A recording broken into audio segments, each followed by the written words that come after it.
Une nuit blanche, la mise en avant des sciences ou encore du flamenco, le mois d'octobre se place sous le signe de la découverte et du partage des connaissances à la commanderie de Saint-Quentin en Yvelines. Pour en parler avec nous, je reçois aujourd'hui Dominique Benaïm, responsable de la commanderie de Saint-Quentin en Yvelines. Bonjour et bienvenue sur Sensation. Merci. Alors, le 3 octobre, pour clôturer l'exposition de Doria Bélanger, Donnez-moi une minute, vous organisez une nuit blanche. Quel est le principe de cette exposition ? Alors, nous avons effectivement l'exposition de Doria qui a débuté le 23 septembre, que nous avons accueilli depuis le 23 septembre. Mais la Nuit Blanche, pour nous, elle est reliée à l'événement parisien ou national maintenant, plutôt, qui est Nuit Blanche. Et pour le relier à Nuit Blanche, il faut que la programmation soit en lien avec les arts visuels. Donc, chaque mission et chaque domaine de la commanderie a proposé des actions autour des arts visuels, autour d'installations.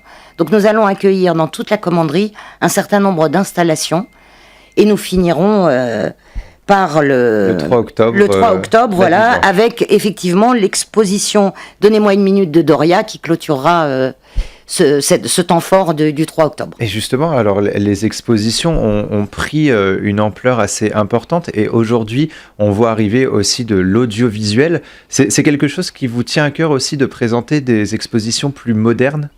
Mais il me semble que c'est important. Là, on aura l'exemple cette année à la commanderie tout au long de l'année, c'est-à-dire qu'on trouvera autant des expositions qui font le lien aux artistes qui travaillent avec le numérique que des expositions de peinture, de photos. Et c'est ce qui est intéressant aussi à proposer au public.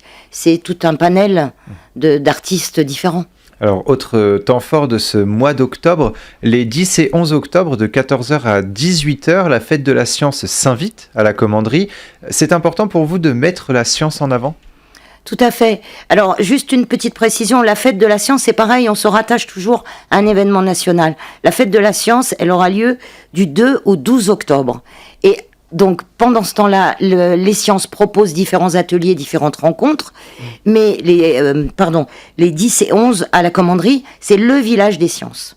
C'est-à-dire qu'on va pouvoir venir déambuler dans la commanderie et aller à la rencontre de scientifiques, d'expositions, d'ateliers, de jeux en lien avec les sciences. Donc c'est très important pour nous, oui, de l'accueillir, parce que la science fait partie de notre quotidien. Voilà, la commanderie est l'une des seules, enfin il y en a très peu qui proposent justement des ateliers autour de la science ou des découvertes autour de la science. C'est quelque chose que vous avez décidé de mettre en place. Ça fait partie de la culture aussi ? Oui, la culture scientifique fait partie de la culture au même titre que la danse, que le cinéma, que le livre, que les arts visuels, bien évidemment. Le 13 octobre, on revient dans le domaine de la science encore, avec un événement observer et protéger la nature pour relever les défis de demain, toujours dans le cadre de la fête de la science. En quoi consiste cet atelier ?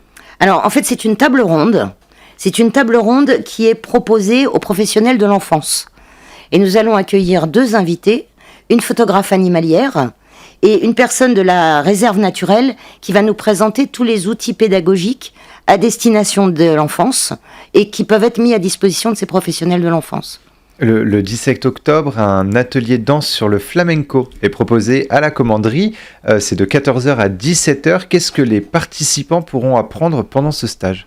Écoutez, ils vont apprendre les 2 premiers mouvements de la sévillane, qui est la danse quand même emblématique du flamenco, avec une association du territoire, et ça on y tient beaucoup. Et c'est Samedi on danse à la commanderie. Donc un samedi par mois, le public peut venir découvrir un atelier différent de danse. Et justement, vous organisez cet atelier Samedi on danse un samedi par mois. Pourquoi proposer cet atelier aux Yvelinois ? Parce que juste dans les échanges avec le public, on s'est rendu compte que certains avaient juste envie d'avoir un petit peu plus de connaissances autour du rock, de la salsa, du flamenco, de la danse orientale, sans pour autant faire un atelier régulier, mais juste envie de découvrir, de partager ce moment de danse. Et donc on a eu envie de proposer ça au public et aussi envie de travailler avec les associations du territoire, qu'elles puissent venir à la commanderie, chacune dans son domaine, proposer ces stages. Et c'était important pour vous de donner de la visibilité justement à ces associations ?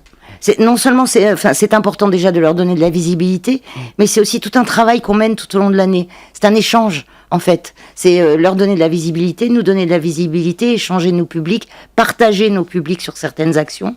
Donc oui, c'est très très important pour nous. On parle beaucoup dans tous vos événements et ateliers d'échange, de convivialité et d'interaction. C'est vraiment les 3 mots d'ordre que vous voulez à la commanderie? Oui, et puis je rajouterai par moments décalés, par moments responsables. Ça, on y tient beaucoup aussi, de mettre en place certaines actions responsables à la commanderie. Alors justement, quelles sont vos ambitions, les ambitions de la commanderie vis-à-vis des citoyens? Écoutez, nous, la première ambition est de retrouver tout notre public. On a très très envie de les retrouver, ils nous ont manqué beaucoup pendant des mois. Donc ça va être notre premier challenge avec la programmation qu'on leur propose. Et après, c'est d'être... de réfléchir dans ce qu'on propose comme programmation, de les amener à réfléchir, par exemple par le biais des ateliers sciences, mais pas que. On peut être aussi bien en écriture contemporaine en réflexion, on peut être en réflexion avec des chorégraphes qui, eux, portent aussi une réflexion au travers de leur travail. Donc oui, c'est important pour nous aussi de partager ça. Et justement, les ateliers danse, c'est une nouveauté ou est-ce que vous avez déjà fait ça? Les ateliers danse, le samedi on danse. On avait à peine commencé à les lancer l'année dernière. Ça avait beaucoup plu, donc on espère que ça va continuer. Il n'y a pas de raison que ça ne fonctionne pas. Une rencontre est prévue le 15 octobre avec Véronica Boutinova, auteure, et Marie Poinceau, rédactrice en chef de la revue Hommes et Migration.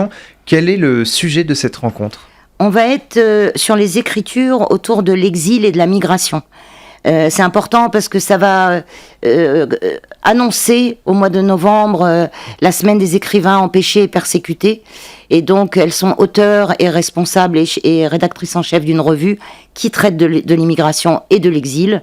Donc, pour nous, c'était important d'amorcer cette semaine autour de l'écriture des écrivains et journalistes empêchés, d'amorcer avec elles. D'autant que Marie Poinceau est aussi responsable au musée de l'immigration à Paris. Et alors, ça s'inscrit dans les différents événements, la nouveauté de cette année, les écritures contemporaines. Donc, vous organisez plusieurs rencontres.